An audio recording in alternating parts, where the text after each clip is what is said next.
Assalamualaikum Sobat Modal. Halo, kenalin aku Devan sebagai host magang dari SMP Muhammadiyah 8 Bandung. Hari ini aku sangat excited sekali karena kita bakal ketemu dengan salah satu alumni dari SMP Muhammadiyah 8 Bandung. Kalau nggak salah beliau juga sedang berkuliah di salah satu universitas yang top di Indonesia. Penasaran kan beliau siapa dan universitasnya di mana?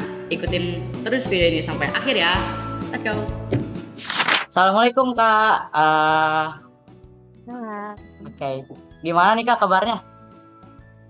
Aku alhamdulillah baik, tapi lagi agak sedikit chaos ya, mungkin karena udah mulai banyak tugas juga. Oh, semoga tugasnya diselesaikan dengan mudah ya Kak ya. Amin, makasih ya. Mari kita perkenalkan satu sama lain dulu nih Kak. Perkenalkan, aku Hirzan Devandra Hairul Rizal. Aku dari SMP Muhammadiyah 8 Bandung. Kakak bisa panggil aku Deva. Halo, Devan. Nah, kalau kakak namanya siapa Kak? Aku manggil kakaknya kayak gimana? Oke, halo Devan, salam kenal. Perkenalkan, aku Amanda Zalpa. Sekarang aku lagi kuliah semester 5 di ITB. Aku ngambil prodi desain produk. Oke. Aku bisa dipanggil Amanda atau Manda juga. Oh, siap. Nah, Kak, aku di sini tuh bakal nanya-nanya terkait kehidupan setelah keluar SMP Muhammadiyah 8 dan atau pengalaman-pengalaman kakak di SMP Muhammadiyah 8 Bandung. Nah, aku pengen nanya nih, momen-momen paling berkesan apa sih Kak pada saat kakak sekolah di SMP Muhammadiyah 8 Bandung ini? Semuanya berkesan sih menurut aku, dari kelas 7 sampai kelas 9 itu berkesan banget, dan emang SMP itu emang aktif banget ya, nggak kayak SMA jauh gitu. Kalau di SMP itu banyak ekstrakurikulernya kan, dan aku emang ngambil banyak waktu itu. Waktu itu aku ngambil kabaret, terus ngambil voli, itu sama pasus juga waktu itu. Jadi kehidupan aku di SMP emang diwarnai itu sama hal-hal kayak gitu di luar akademis kan. Karena waktu SMP juga aku nggak begitu pinter ya. Aku di akademis nggak begitu bagus lah. Jadi emang aku aktifnya di ekstrakurikuler gitu. Terus banyak acara juga kan waktu SMP tuh, pagelaran, terus ada pentas seni waktu tugas akhir kalau nggak salah. Jadi kita bikin band gitu, satu kelas bikin beberapa band kan, dan itu ditampilin juga bandnya Oh, kayak di gitu. panggung. Yang kakak ikuti itu yang paling kakak suka yang mana Kak? Yang paling, aku suka banget nih sama yang ini. Aku sukanya sama volley karena suka aja, karena sering lomba juga waktu itu. Jadi Suka tiap olahraga lah ya. tiap hari itu ya sering latihan, habis beres kelas itu latihan volley. Mungkin karena emang aku suka olahraga juga, jadi emang aku lebih di volley. Terus satu klubnya itu teman-teman dekat aku waktu pas volley, makanya aku enjoy kan lakuinnya. Oh, Terus karena lingkungannya yang nyaman sport juga ya Kak ya. ya, Memang karena sih harus lingkungannya nyaman nyaman. ya kalau ekskul kayak gitu ya. Ya benar. Coachnya juga baik banget waktu itu, jadi kita diajarinnya seneng kan, kayak Hmm. gitu. Nah, kalau selama di SMP Muhammadiyah 8 ini kan tadi ikut ekskul banyak banget tuh kegiatan. Tantangan paling besar yang pernah kakak hadapi di SMP itu apa ya Kak? Tantangan paling besar yang pasti akademis, karena waktu itu emang struggle-nya aku sendiri adalah di akademisnya. Aku gak terlalu menonjol lah ya di matematika, IPA dan sebagainya. Itu sih belajar sih, karena waktu itu aku kurang belajar, jadi karena aku lebih seneng di ekskul, akhirnya aku harus ambil waktu lebih buat belajar kan, karena mau gak mau emang pelajaran itu emang tetap nomor satu. Kita nggak boleh menombor sekiankan pelajaran di sekolah. Oke. Kakak kan milih ITB, salah satu universitas yang paling top lah di Indonesia. Eh, Kenapa sih kakak milihnya ITB, nggak UI, nggak UGM gitu? Apakah ada alasan tersendiri kenapa milih ITB gitu? Oke, pertanyaannya menarik banget. Kenapa aku milih ITB? Karena dari SMP sebenarnya aku udah nemuin passion aku, yaitu di seni kan. Aku punya passion di seni nih, mau itu gambar, atau ngedesain. Nah, jadi akhirnya karena aku ngeliat kakak aku juga, waktu itu kakak aku memang fakultas seni rupanya di ITB juga gitu. Jadi aku ngeliat aku punya passion yang sama sama kakakku. Jadi aku sebenarnya ngikutin jejak dia sih. Oh, Aku suka gambar kan, aku suka gambar, suka ngedesain. Terus aku juga sebenarnya milih-milih kampus waktu itu. Kampus mana sih yang bagus gitu kan di bidang seninya. Nah, ITB ini memang kampus yang bagus untuk di bidang seni gitu. Jadi akhirnya aku memilih untuk aku emang udah fokusnya ITB gitu. Jadi memang udah keinginan dari SMP pengen ngambil seni di ITB gitu. oh gitu. Nah, eh transisi dari SMP, BTW kakak SMA-nya di mana kak? Aku SMA-nya di Darul Hikam di Oh Lembang. gitu. Nah, dari SMP ke SMA ke kuliah kan pasti ada transisi lah. Cara mengajarnya gimana, gurunya baik atau enggak, dosennya baik atau enggak, cara mengajar dosennya kayak gimana. Itu ada nggak sih kak perubahan signifikan dari SMP, SMA ke kuliah itu? Ada banget, pasti ada banget. Apalagi dari SMA ke kuliah. Cuman kalau dari SMP ke SMA itu yang paling signifikan mungkin dari pola belajarnya ya.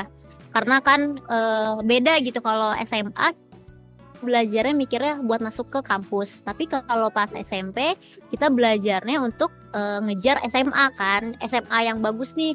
Misalnya SMA negeri 3 atau 5 gitu kan kita belajar habis-habisan lah buat ngejar masuk ke SMA gitu. Cuman kalau dari guru-gurunya, aku ngerasain perubahan yang signifikan juga karena di SMA itu memang lebih tegas gurunya. Mungkin emang tujuannya emang dan mimpinya emang lebih besar gitu kan untuk masuk kampus. Jadi guru-gurunya itu lebih tegas, terus kita lebih apa ya, lebih terus tekankan untuk disiplin gitu. Kita nggak boleh main-main sama waktu, kita nggak boleh buang-buang waktu karena memang emang sepenting itu sih.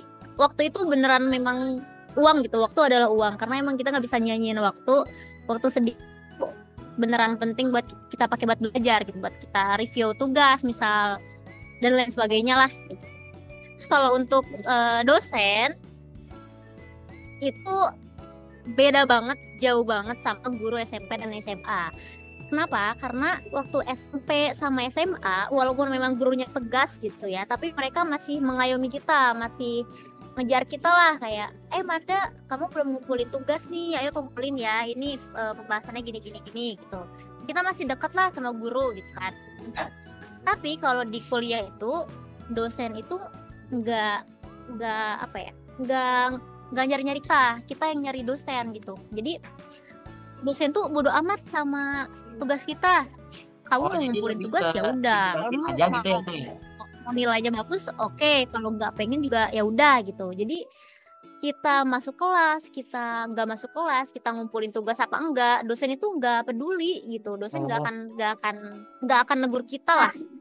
Jadi tiba-tiba di akhir semester itu nilainya ya tiba-tiba jelek atau bagus, itu tuh dilihat memang dari tugas-tugas kita. Jadi memang kita mungkin kalau di kuliah nggak akan ngerasa dipeduliin ya sama dosen karena memang beda banget sama guru gitu. Cuman berpengaruh lah di pendidikan gitu. Tapi untuk soal mengajar itu sama dari guru SMP kayak sampai dosen itu yang aku rasain cara mengajarnya bener-bener bagus sih. Tadi kan udah cerita tuh perbedaan cara mengajarnya, perbedaan lingkungannya lah ya, lebih bebas kalau kuliah itu. Nah, Ya, untuk masuk ITB itu persiapan yang kakak lakukan itu apa aja sih kak? Soalnya kan ITB itu kan terkenal banget ya. Pasti satu Indonesia maulah masuk ke ITB gitu. Jadi persiapan yang kakak lakukan untuk masuk ITB itu gimana gitu, dan kalau boleh ngasih tips-tipsnya dong cara biar mudah masuk universitas yang top gitu. Oke. Mungkin aku bakal kasih tipsnya dari SMP kali ya. Jadi biar lebih relate aja.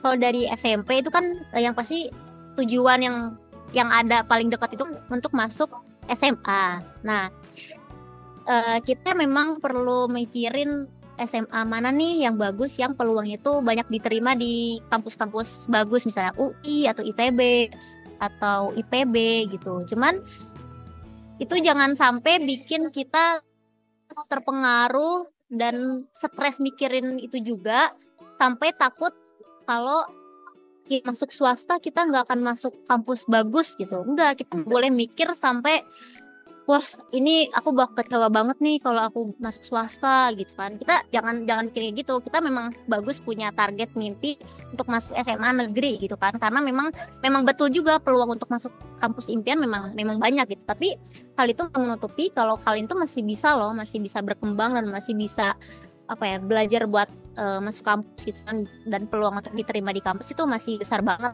Jadi yang perlu aku tekanin itu mindset kitanya aja. Kita bagus punya mimpi yang besar, punya target yang besar gitu, tapi kita harus nanamin mindset ini tergantung dari diri kitanya sendiri, bukan belajar. Jadi diri kita ketika masih awal masuk SMA nih, misal dari kelas 10 dari kelas 11 juga bisa. Dari awal masuk SMA itu kita harus udah punya target nih, nanti kita mau masuk ke jurusan apa, mau masuk ke fakultas apa, di kampus mana. Kita harus nyari tahu juga nih kampus yang bidang yang ingin kita pengen tuh bagus gitu. Misalnya kamu pengen masuk ke pertambangan, kampus mana nih yang pertambangannya emang bagus gitu kan.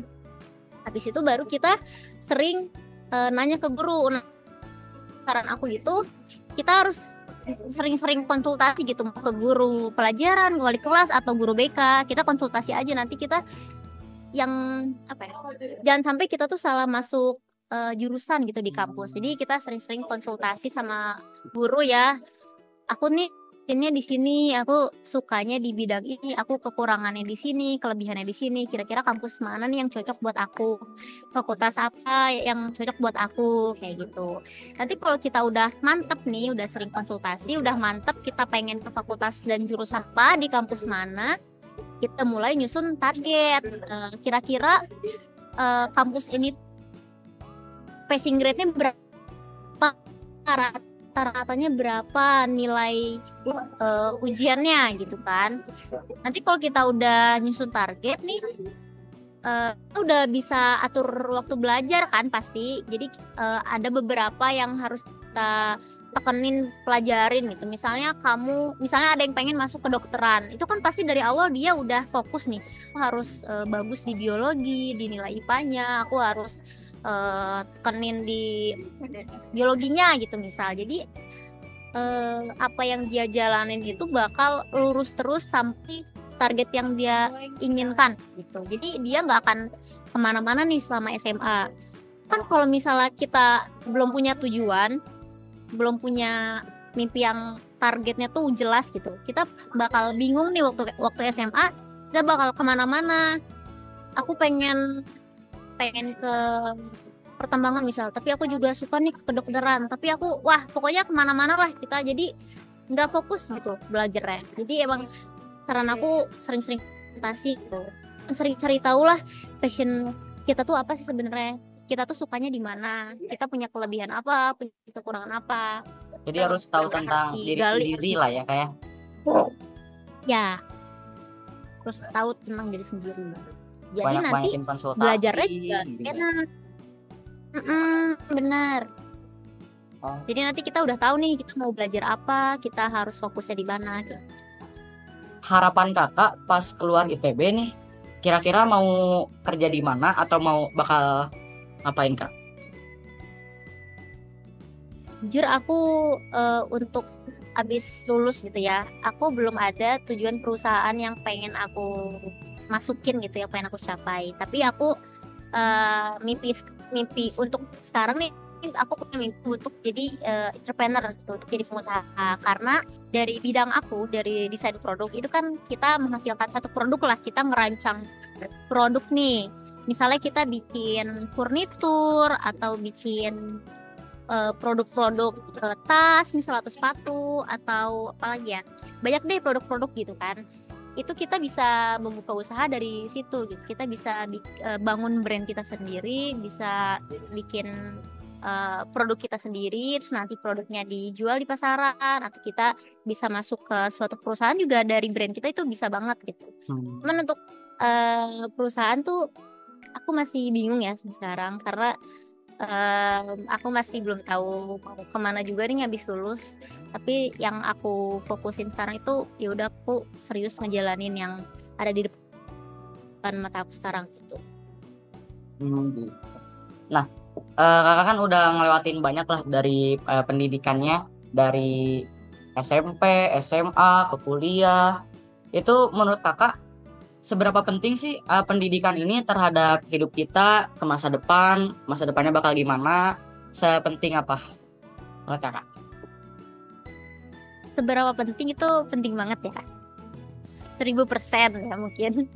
Memang pendidikan itu emang sepenting itu. Cuman kan ada beberapa yang berpikir atau merasa kalau aku nggak expert di pendidikan juga nggak masalah gitu sebenarnya, karena memang aku mungkin sukanya cuma gambar-gambar doang atau aku sukanya di olahraga gitu kan. Nah itu nggak masalah juga karena kan pendidikan itu luas banget ya. Pendidikan itu nggak cuma mencakupin soal pelajaran matematika gitu doang, tapi pendidikan itu diri kita yang berkependidikan gitu. Jadi kita punya wawasan-wawasan lah, nggak cuma di pelajaran doang, kita punya wawasan di hal lain. Itu kan salah satu apa ya definisi pendidikan juga gitu ya. Jadi apa ya, passion atau eh, Jadi pendidikan tuh passion yang bisa kita ditempuh punya gitu secara non formal juga ya, dari pengalaman ya. organisasi atau yang lain gitu. Nah, Iya ya, eh itu penting. sekarang nih aku kan lagi SMP, Hmm? mau lanjut ke SMA, ke perguruan tinggi dan sampai nanti kerja. Nah, ada nggak sih kak saran untuk aku SMP ini fokusnya ngapain aja sih biar nggak kemana-mana gitu? Aku pengen ikut organisasi nih. Tapi aku sibuk ini kan tadi kakak ikut pasus, ikut voli. Nah, cara mengatur waktunya, terus atas saran-sarannya nih untuk kita warga-warga SMP. Oke. Menurut aku untuk ikut organisasi kayak IPM misalkan atau ikut ekstrakurikuler itu bagus banget. Jadi kita nggak cuman melulu soal belajar matematika, belajar bahasa Inggris gitu kan, belajar IPA. Itu emang kita memang harus menggapai di luar akademis juga gitu kan, organisasi, ekstrakurikuler dan sebagainya. Tapi memang yang perlu ditekenin adalah memang kita harus bisa membagi waktunya gitu kan, karena dari organisasi, dari ekstrakurikuler kita tuh bisa ngedapetin hal-hal lain gitu yang bermanfaat buat kita gitu kan, wawasan-wawasan lain. Gimana caranya kita membagi prioritas, gimana caranya kita beradaptasi sama lingkungan, sama orang lain, gimana caranya kita mengatur apa ya, kepemimpinan kita gitu. Kita belajar buat jadi pemimpin, buat jadi organizer gitu kan, itu bagus banget. Nah, gimana sih cara kita manage waktunya, bagi waktunya? Itu balik lagi sama ke yang tadi aku bilang, kita nggak boleh menomorduakan pelajaran di sekolah gitu ya. Tetap nomor satu itu memang pelajaran. Jadi kalau misalnya kita ada besok ujian nih, besok ujian tapi nanti sore itu ada rapat IPM misalnya kayak gitu. Kita nggak boleh, oh ya udahlah nggak apa-apa, bisa belajar malam, bisa SKS. Nah itu jangan sampai kayak gitu. Kita harus bisa ngebagi waktunya lagi gitu kan. Kita bisa mendapatkan keduanya tapi kita nggak menghilangkan salah satunya. Misalnya contoh, besok ada ujian tapi kita harus rapat nih IPM jam 3 sore. Oke, kita rapat IPM jam 3 sore, tapi kita harus ada maksimal batas waktunya. Kita harus set boundaries gitu. Kita harus ngasih batasan, tapi kita nggak boleh lama-lama pas rapat IPM gitu. Kita cuma boleh rapat maksimal sejam, tapi dengan syarat semua informasi yang tersampaikan itu poin-poinnya aja gitu kan. Yang penting urgensinya itu udah disampaikan gitu misal. Jadi kita bisa rapat nih, rapat IPM sejam gitu. Habis itu udah kita habis rapat kita bisa pulang, bisa belajar, terus besok ujiannya juga bisa maksimal kayak gitu. Jadi emang harus harus dibagi lah, harus pintar-pintar ngebagi waktu gitu. Harus bisa sampai mengatur prioritas, mana yang lebih penting, mana yang kayaknya nggak terlalu penting deh gitu ya kayak. Selain pendidikan formal nih atau eskul, kakak ikut nggak sih kegiatan organisasi di SMP, SMA kayak OSIS, atau di kuliah ada nggak sih kak organisasinya?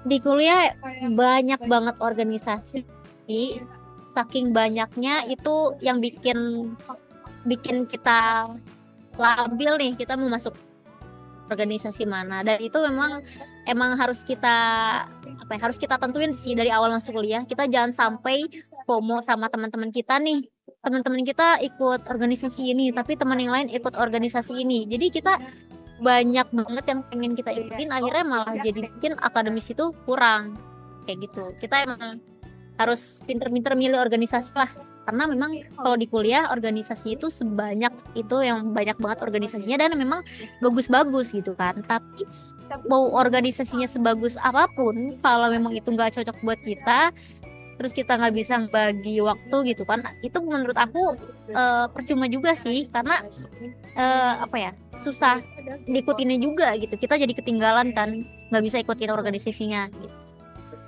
Kayak gitu. Industri robot itu sebenarnya udah ada, cuman ini Kalau pas SMP itu kakak ikut organisasi IPM nggak kak?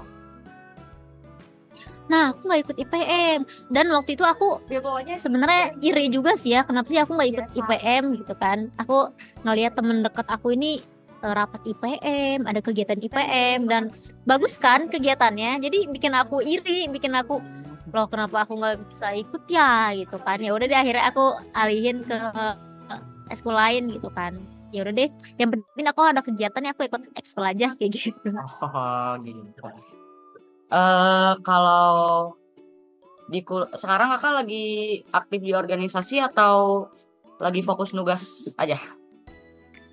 Di SMA aku, nah karena waktu SMP aku nggak dapetin organisasi, akhirnya aku ikutin nih waktu SMA. Aku SMA ikut organisasi semacam OSIS gitu, cuman ini untuk di ranah asramanya kayak gitu. Udah sih SMA aku fokusnya di akademis, organisasi juga cuma ikutin satu, sama sisanya tuh siapin buat kuliah kayak gitu.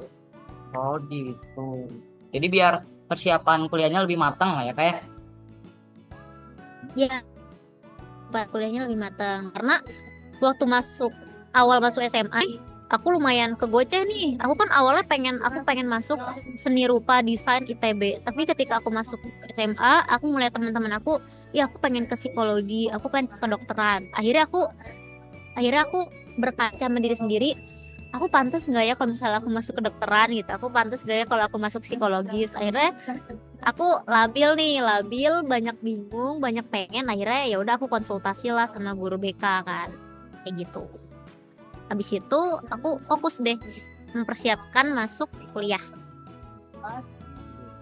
Nah, kakak kan tadi banyak lah teman-teman yang mendukung atau lingkungan-lingkungan yang mendukung buat ikut organisasi, ikut eskul-eskul yang disukai karena lingkungannya nyaman. Menurut kakak, seberapa penting sih jaringan atau hubungan sosial antar sama itu? Atau luasnya relasi, misalkan relasi dari sekolah lain, relasi dari organisasi lain gitu. Menurut aku jaringan sosial itu penting banget, karena kita hidup di dunia kan bukan sendiri. Walaupun kita orangnya ambis nih, individualis, kita mementingkan nilai kita sendiri gitu, tapi kita tetap butuh orang lain. Kenapa? Karena ada beberapa waktu yang memang kita tuh butuh orang lain gitu. Kita nggak bisa gerak sendiri, entah itu kapan datangnya, tuh bisa kapan aja. Makanya kenapa kita harus berhubungan baik sama siapapun, nggak cuman guru, nggak cuman teman-teman sekelas atau teman di luar kelas, sama siapapun kita harus berhubungan baik. Kenapa? Karena biar kita kalau pengen minta tolong ke mereka tuh kita bisa dibantu gitu kan.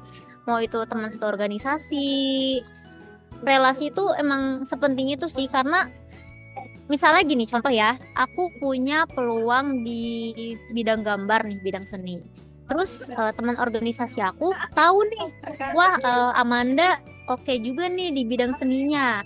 Nah, ketika teman aku ngelihat ada peluang, misalnya teman aku ngelihat, iya ada lomba gambar, iya ada kompetisi menggambar, ada kompetisi lomba apa, dia langsung keinget aku gitu. Oh, aku punya temen nih yang dia bidangnya bagus di seni. Akhirnya dia ngehubungin aku buat ngikutin lomba itu. Akhirnya aku punya peluang baru kan, aku punya kesempatan buat, wih aku bisa nih ikut lomba ini. Itu karena aku dikasih tahu sama temen aku kayak gitu. Karena memang informasi itu datangnya dari siapapun kan. Jadi makin banyak kita punya relasi hubungan baik sama orang, makin banyak informasi baik yang bisa kita terima gitu, makin banyak wawasan yang bisa kita terima gitu.